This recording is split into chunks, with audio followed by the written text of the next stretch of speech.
Hola, ¿qué tal? Bienvenidos una vez más a Trascendi. ¿Se ha preguntado usted alguna vez cómo se protegen sus datos personales? ¿Qué es lo que pasa cuando alguien, tiene acceso a ellos sin su consentimiento? Bueno, pues esto y mucho más respecto a este tema, habremos de estar platicando este día con Jonathan Mendoza. Él es el secretario de Protección de Datos Personales en el INAI y seguramente nos va a ayudar de mucho en nuestra vida cotidiana. Acompáñenos aquí en Trascendi. Empezamos.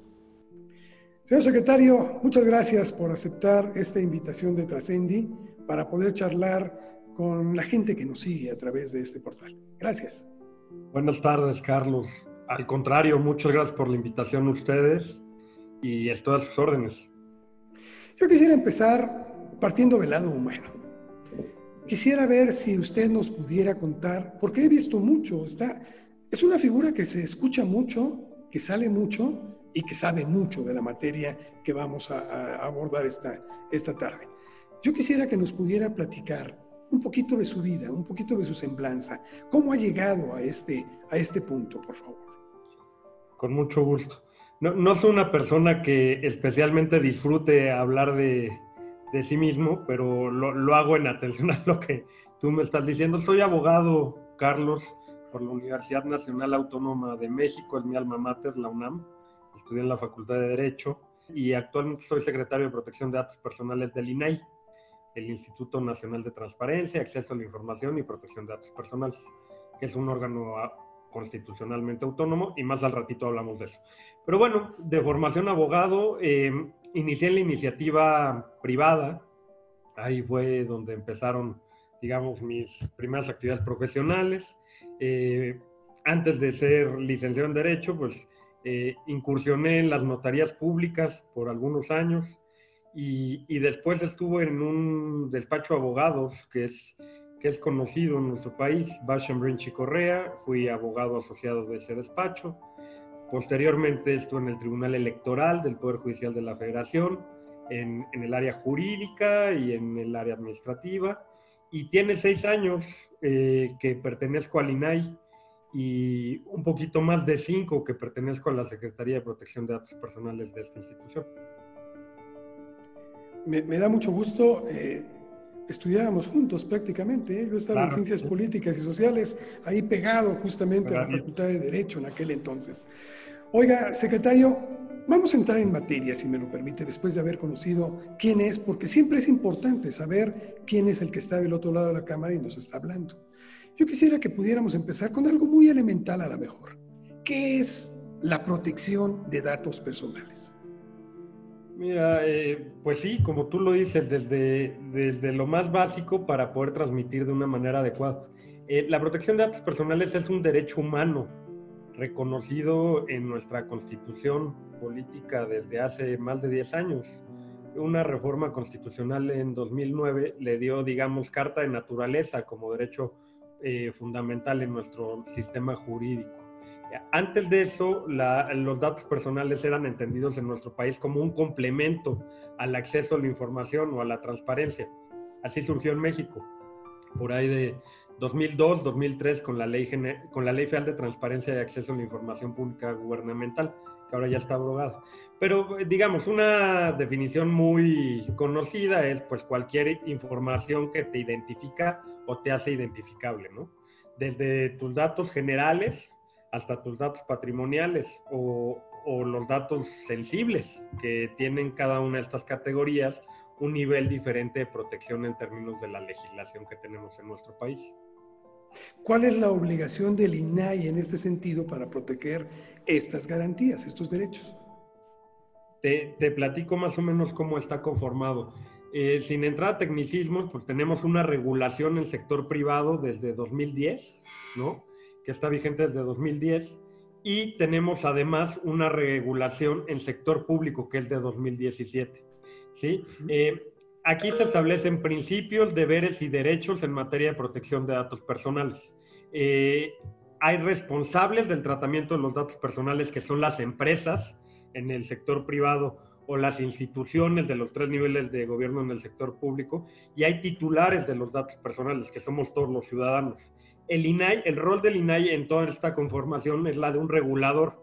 El INAI es un órgano constitucionalmente autónomo desde 2014, que no depende de ninguno de los otros 3 poderes de la Unión. Y esta autonomía es técnica y de gestión, ¿no?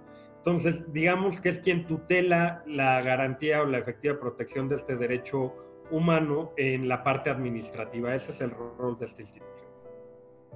Ahora bien, estamos en un mundo que está intercomunicado totalmente, en el cual tenemos muchas interacciones y en el cual los datos personales son de vital importancia, llámese para empresas, pero sobre todo para uno mismo, y lamentablemente en ese sentido hemos visto que hay violaciones a estos datos.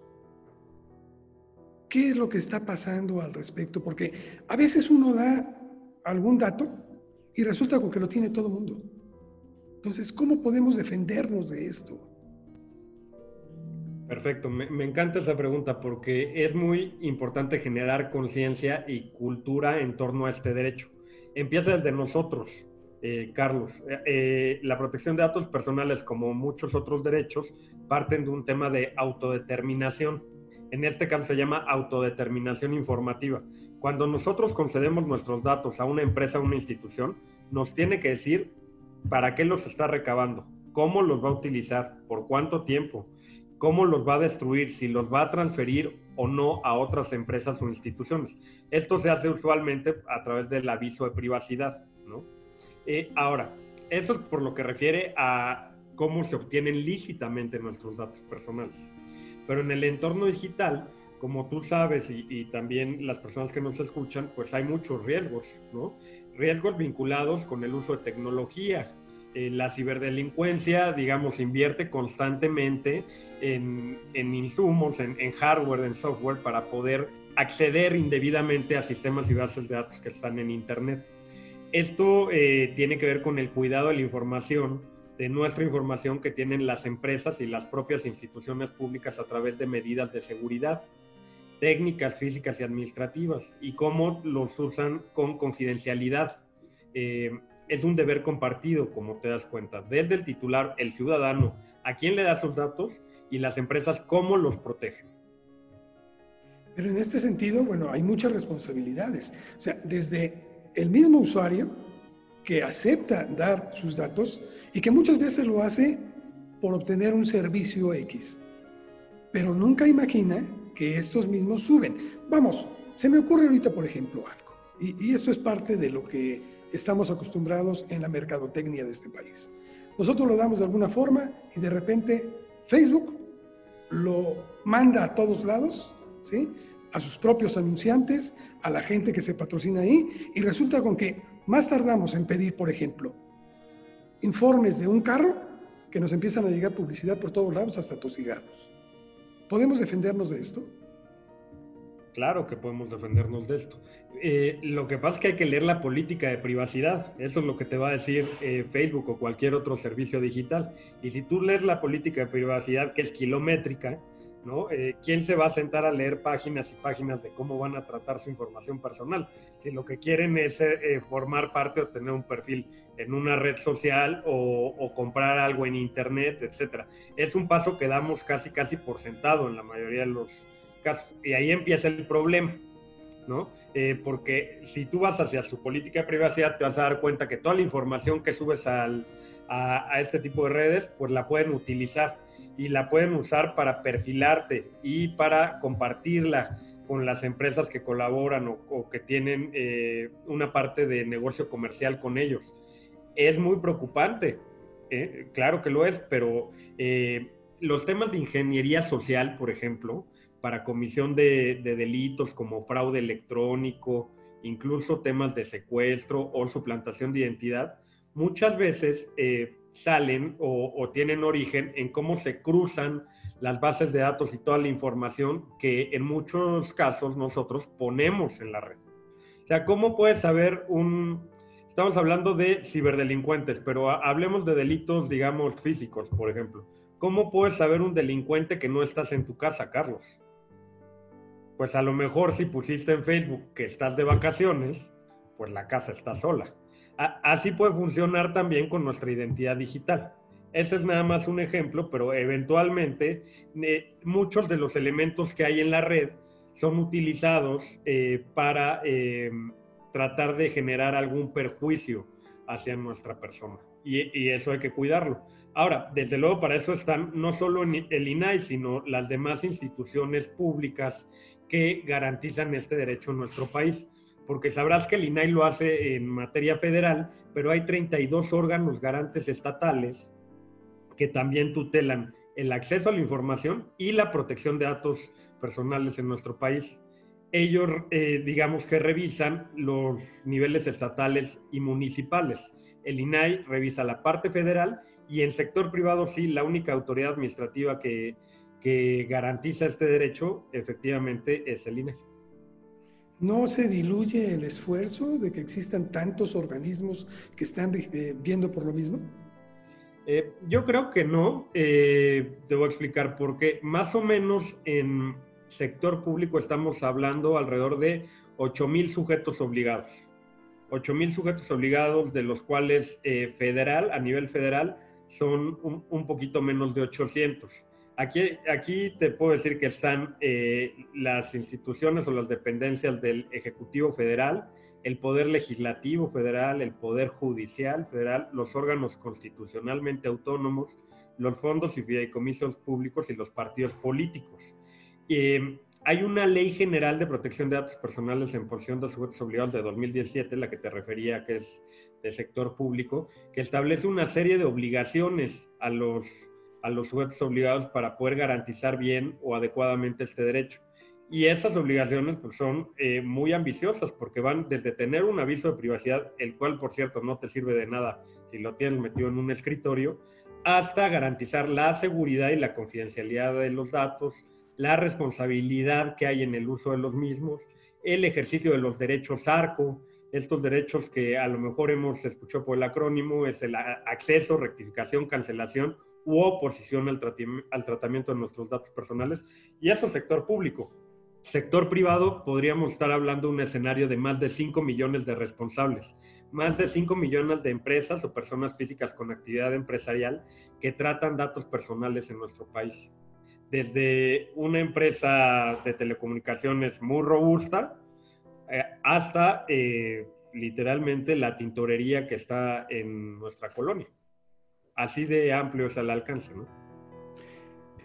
La tecnología cambia permanentemente, día a día. Dicen que lo de ayer ya está superado con lo de hoy. ¿La ley es adecuada al momento en que estamos viviendo? Mira, las leyes prácticamente nunca están adecuadas al momento que vivimos. O sea, es un tema, es una problemática no solo de nuestro país, sino por lo menos te podría decir que regional. No son dinámicas, y menos cuando tienen que ver con cuestiones de tecnología. Imagínate si la regulación en sector privado es de 2010, lo que ha sucedido en estos últimos 10 años en materia tecnológica, que ha aumentado la brecha que hay entre cómo se utiliza toda la información en el entorno digital y la regulación que hay para poder protegerla adecuadamente. Si tú vinculas este tema con cuestiones de ciberseguridad, pues te darás cuenta que en el caso nuestro de México, pues aún no hay una estrategia nacional de ciberseguridad que esté ejecutándose o implementada. No formamos parte del convenio de Budapest de 2001, que es el convenio internacional que establece estándares en esta materia. Y además es un tema que no respeta de fronteras. Tú lo puedes tener muy bien regulado en un lugar, pero los datos están migrando en segundos a otro lugar. Es por eso que la convergencia normativa, no la identidad normativa, sino la convergencia normativa y la cooperación internacional son puntos claves para poder concretar, digamos, la garantía adecuada de los datos personales. Y otra cosa, lo que se defiende es a la persona, no los datos como tal, ¿no? Tú tienes que poner en el centro del derecho al titular, como sucede con la regulación en Europa, con el GDPR.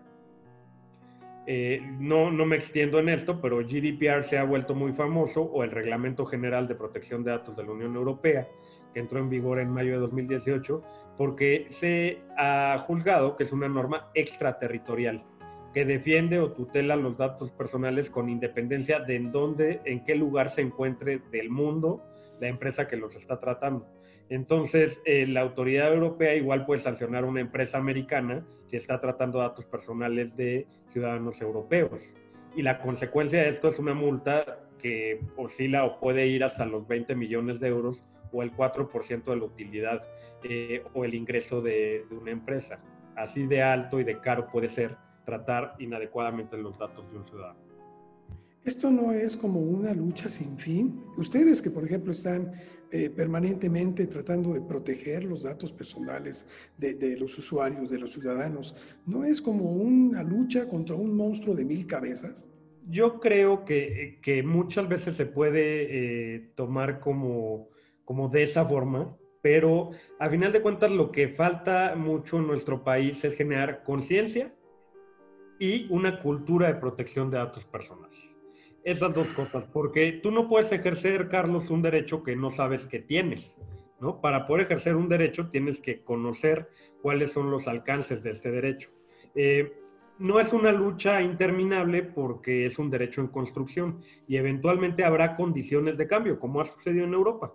Europa en este tema pues empezó bastantes años antes que nosotros y se ha alcanzado un nivel de madurez a tal grado que los servicios digitales han sido sancionados, ¿no? O sea, las grandes empresas o las grandes corporaciones han tenido costos no solo económicos, sino también de gestión interna por indebido tratamiento de datos personales. Muy conocido, muy sabido es lo que sucedió, por ejemplo, con Cambridge Analytica y la elección del presidente Trump en Estados Unidos. Cómo perfilaban o cómo generaban publicidad personalizada o sí con perfil para generar alguna incidencia o injerencia en el voto del ciudadano americano. Esto tuvo una vinculación con uno de los servicios digitales, que fue Facebook, y Cambridge Analytica y Facebook tuvieron consecuencias de sanción por los reguladores en Reino Unido, por lo que refiere a Cambridge Analytica, y en Estados Unidos, por lo que refiere a Facebook, fue una multa de 5,000 millones de dólares, lo que tuvo que pagar Facebook, además de aceptar una intervención de la autoridad en la revisión de los procesos de gestión de la empresa. La ley con la que contamos ahorita, con todo y las limitaciones que puede tener por razones ya expuestas hace unos momentos, ¿es la misma para la iniciativa privada que para el sector público? No lo es. Te comentaba que la ley del sector privado es de 2010, es la Ley Federal de Protección de Datos Personales en posesión de los particulares, y la ley del sector público es de 2017, es la Ley General de Protección de Datos Personales en posesión de sujetos obligados. Por la temporalidad de las normas, Carlos, o el tiempo que transcurrió entre la emisión de una y otra, además de que hubo una reforma constitucional intermedia de 2014 que le dio autonomía constitucional al INAI, hay asimetrías en el derecho humano en nuestro país. Es decir, que tu derecho puede ser mejor o peor en función de si se está tratando por una institución pública o una empresa. Te pongo ejemplos. La portabilidad de datos personales, que es una vertiente del derecho de acceso, o puede ser considerado como un quinto derecho en esta materia, está regulada en sector público, pero no está regulada en sector privado. Entonces, si tú pides portabilidad de sector público a sector privado, tienes regulación o obligación de la institución a darla a la empresa, pero no la empresa la tiene para resguardarla en términos de hacerla portable posteriormente. Las notificaciones de vulneraciones de seguridad a la autoridad, al INAI, cuando hay incidentes de seguridad, que es todo el tiempo, ¿no? Tú lo ves todos los días, hay noticias vinculadas con esta situación. Usualmente dicen que los hackearon. El término hackeo se ha abusado de él porque no es correcto decir que los hackers son los ciberdelincuentes, son cosas totalmente distintas, ¿no? Pero bueno, la ciberdelincuencia accede de formas no autorizadas a sistemas o base de datos y hay una obligación de notificar a la autoridad en sector público cuando sucede esto y en sector privado no. Hay medidas precautorias y medidas de apremio en sector público, en sector privado no. Y así como esto, pues hay muchas otras diferencias que generan asimetrías en el derecho a nivel país. ¿Y no sería prudente? ¿O qué es lo que falta? No sé si es voluntad política, si es falta de conocimiento, si es darle poca importancia para poder igualar, por lo menos en una misma ley, a unos y a otros. Yo creo que es un tema de técnica legislativa. En su momento, cuando se iba a emitir la ley general, el INAI hizo un pronunciamiento hacia las cámaras del Congreso, sobre todo a la Cámara de Senadores, señalando que estimábamos relevante que existiera una ley general que regulara este tema con principios generales para ambos sectores, y luego leyes federales o un segundo libro que diera sus peculiaridades, que sí las tienen cada uno de estos sectores, ¿no? Para generar justo lo que ahora está pasando, ¿no? Para que no se generara lo que ahora está pasando, más bien, ¿no? Esta distorsión o esta asimetría que hay en la regulación. Hay que reformar la ley del sector privado, eso es lo que tiene que suceder, no solo por tener un nivel equiparable con la ley del sector público, sino porque, como tú sabes, nosotros formamos parte o nos adherimos al convenio 108 del Consejo de Europa. Este convenio es el único convenio internacional que tiene enfoque de protección de datos personales a nivel europeo, y se pueden adherir otros países que tengan equivalencia normativa. En ese sentido, nosotros nos adherimos en octubre de 2018, pero este convenio que te platico es de 1981, ¿no? Entonces ahora lo que existe es un convenio 108 Plus o convenio 108 modernizado o protocolo 223, que está más adecuado, ajustado a la regulación de Europa, al Reglamento General de Protección de Datos o a GDPR, y para poder acceder nosotros a esta adhesión al convenio 108 Plus, pues tenemos que reformar nuestra ley del sector privado para tener un estándar global que se acerque más a un estándar global de convergencia, ¿no? Y que permita la protección de nuestros datos no solo en el país, sino afuera del país. ¿Y esto lo veremos pronto o es todavía esperar como carta a Reyes? Bueno, hay varias propuestas de reforma en las cámaras. En la Cámara de Senadores hay como 7 propuestas o iniciativas de reforma a la ley de sector privado. Por ahí en la Cámara de Diputados hay algunas más. Pero no parecería ser un tema prioritario en la agenda legislativa de nuestro país en este momento. Sin embargo, pues sí hay iniciativas que son del año pasado, algunas de este año, y que eventualmente pues podrían dar condiciones de modificación o reforma a esta norma. Tú hace un momento comenzabas, secretario, que dos delitos que son gravísimos. Uno de ellos, por ejemplo, secuestro, ¿sí? Y algún otro en contra del patrimonio directamente de las personas. ¿Qué acaso esto no hace imprescindible el buscar reglamentar algo que sea acorde a los tiempos que vivimos? Porque pareciera como que a lo mejor hay poca importancia para caminar sobre esto y que es vital en muchos sentidos. Hay regulación. En materia de delitos, el instituto no tiene atribuciones, ¿no? Lo entiendo. Hay 2 delitos solamente regulados en la ley del sector privado vinculados con protección de datos personales, pero con independencia de esta situación, pues hay regulación y que da atribuciones a la ahora Guardia Nacional, que antes era la Policía Federal, y la Policía Federal tenía una división científica, o la Policía Cibernética es conocida en ocasiones de esta manera. Esto en materia federal. En materia estatal también hay policías cibernéticas en los estados. Yo lo que creo es que hace falta hacer una revisión integral de la regulación que hay, no solo a la protección de datos personales, sino a las cuestiones que están vinculadas con esta protección, como son cuestiones de ciberseguridad, como te lo comentaba, y eventualmente ciberdelincuencia, ¿no? ¿Cómo se puede integrar todo este andamiaje normativo para que sea efectivo? Porque las leyes que no son efectivas, Carlos, no sirven prácticamente para nada, aunque sean de primer nivel. Tomando en cuenta lo que tenemos ahorita, la ley contempla que deben de destruirse los archivos una vez que han sido usados por parte de determinada empresa. ¿Esto se está cumpliendo? Es el derecho de cancelación, ¿no? Hay un plazo de conservación. Cuando hay un tratamiento de datos personales, estos datos tienen que ser utilizados únicamente para la finalidad que fueron recabados. Y cuando la finalidad concluye, tienen que ser destruidos o cancelados. Si no se hace de esa manera, desde luego que tienes una herramienta o un instrumento legal para garantizar que se hará, ¿no? Tienes un derecho de cancelación para obligar, la ley obliga a las empresas a cancelar cuando ya están tratando datos personales fuera de la finalidad para la cual recabaron. Y te pongo un ejemplo, si tú vas y sacas una línea telefónica con la empresa de telecomunicaciones que lo tenga, claro. la que elijas, pues hay un contrato que ampara esta situación.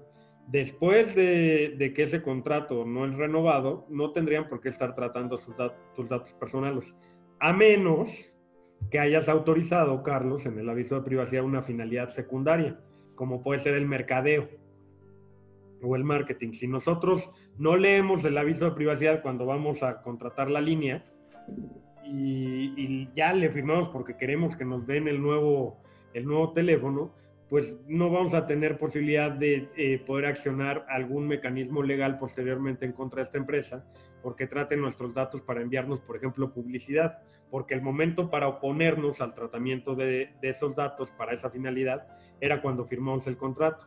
¿Por qué no lo hacemos, Carlos? Tú dime por qué crees que no lo hacemos.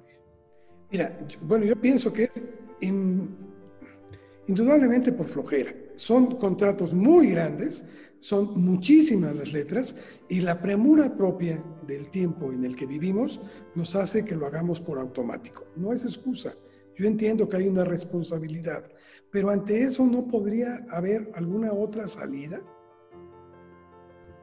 Sí las hay, cuando no recaban datos proporcionalmente, ese es otro de los principios que está regulado en esta materia, el principio de proporcionalidad, hay posibilidad de imponer una sanción por ello, ¿no?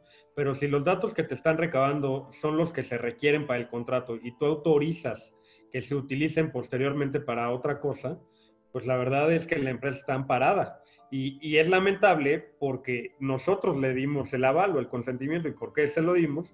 Uno, porque no conocíamos cuáles eran los derechos que teníamos vinculados con esta materia. Y dos, porque teníamos la urgencia de no leer estos contratos kilométricos, que es otro de los grandes problemas. El principio de transparencia de información tiene que ser, digamos, concretado o documentado de una manera sencilla, clara. A la ciudadanía no le puedes estar hablando con páginas y páginas de tecnicismos, como bien lo dices, aunque esa sea, digamos, el área de especialidad de los abogados de un corporativo, de un funcionario público, hay que encontrar la forma de poner las herramientas a disposición, porque de lo contrario parecería que se hace con la intención pues, de que nadie lo lea, ¿no? Y de tener la posibilidad de hacer lo que se quiera en un momento posterior. Me queda claro, entonces aquí a lo mejor la solución es obligar, entiendo que ustedes a lo mejor no son la instancia, pero a lo mejor la posible solución también para evitar cargas de trabajo excesivas, como las que supongo que tienen ustedes, pues es que los contratos vengan de una manera redactados diferente, ¿no? ¿Podría ser esto? Sí, yo creo que ahí está la clave. Desde luego, estos avisos de privacidad, que es un documento independiente al contrato legal como tal de servicios, tiene que cumplir con algunos requisitos establecidos en la ley.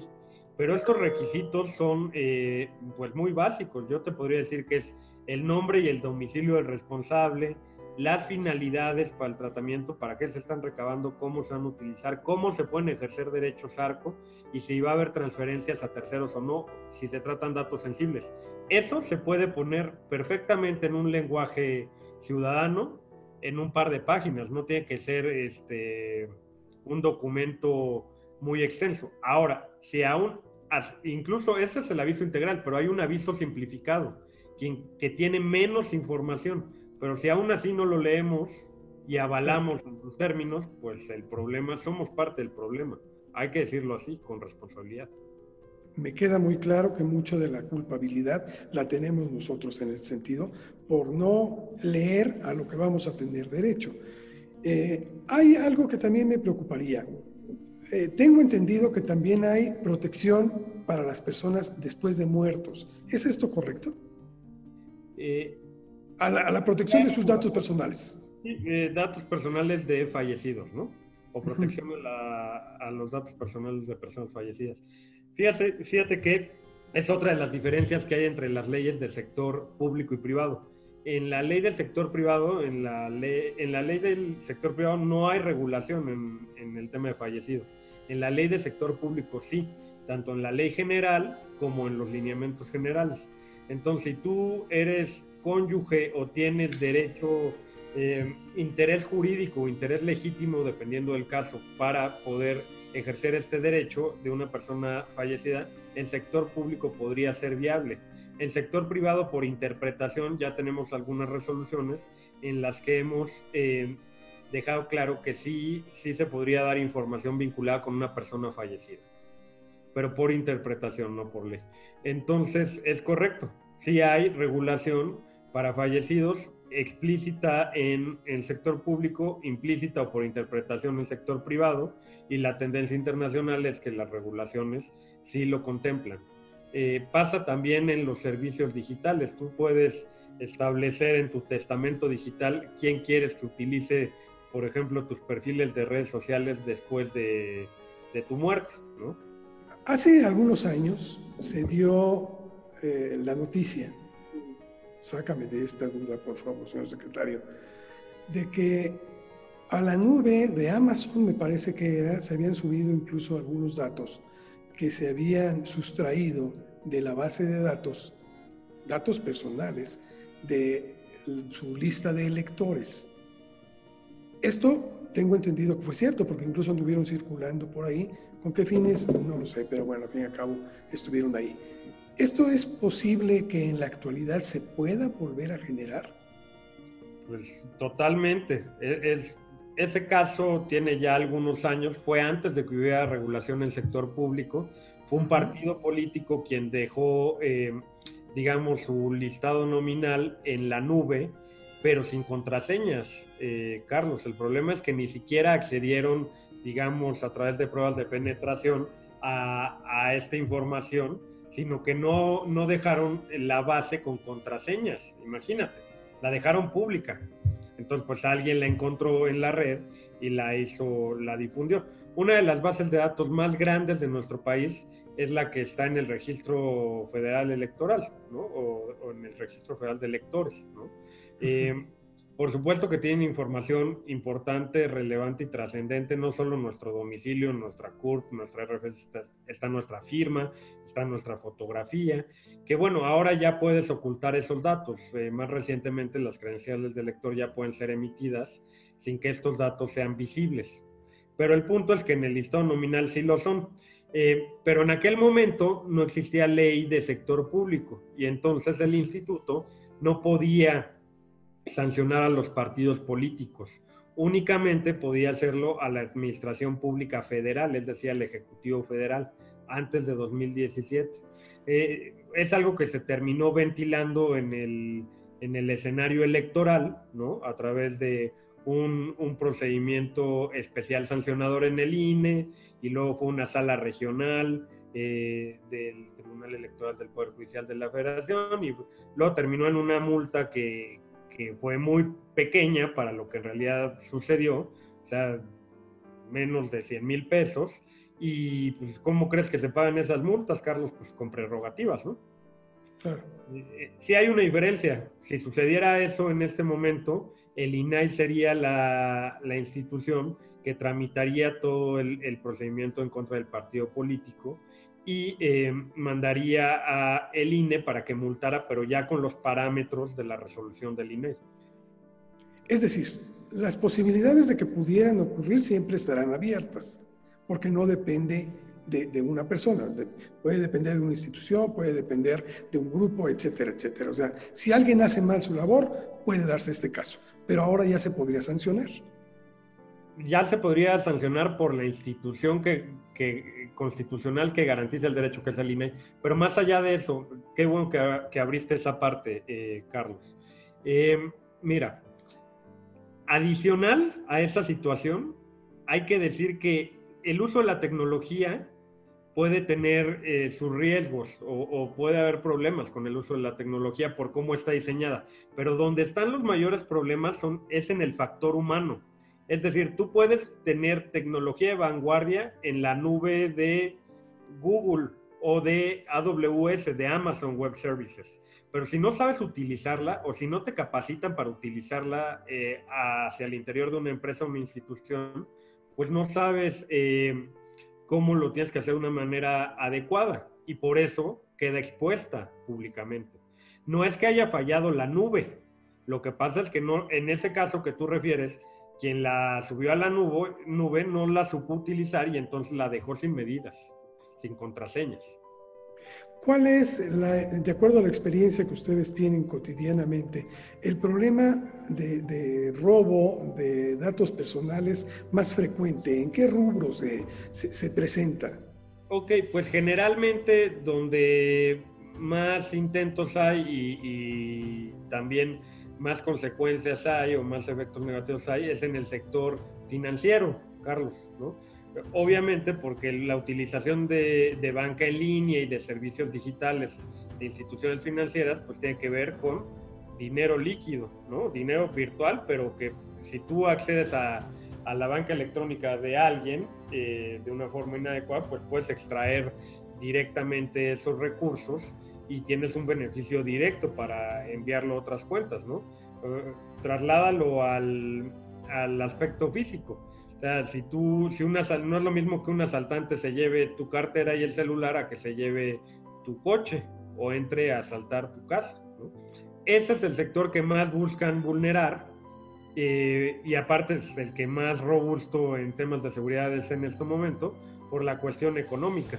Ahora, la suplantación de identidad también es un mecanismo, o el robo de identidad como es conocido, es un mecanismo para generar fraude financiero, porque si te roban la identidad, pues con eso pueden ir a sacar un vehículo o un crédito personal o tarjetas de crédito o tarjetas departamentales y es algo que de verdad te complica el escenario de vida por un buen rato, porque en lo que aclaras estas deudas, yo he visto pasar, digamos, robos de identidad o suplantaciones de millones de pesos.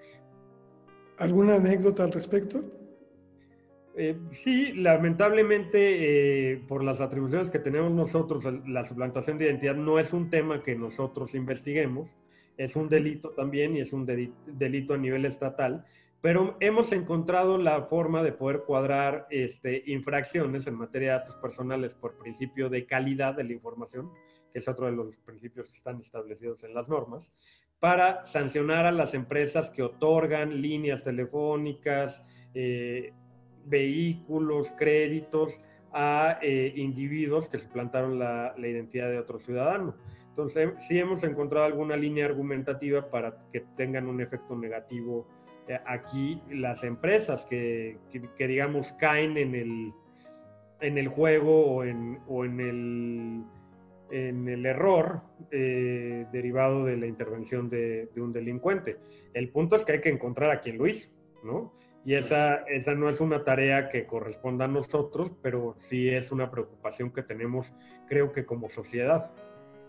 ¿Qué sugerencia harían ustedes como la parte oficial hacia la ciudadanía para evitar que se caiga en este robo de identidades o robo de datos personales?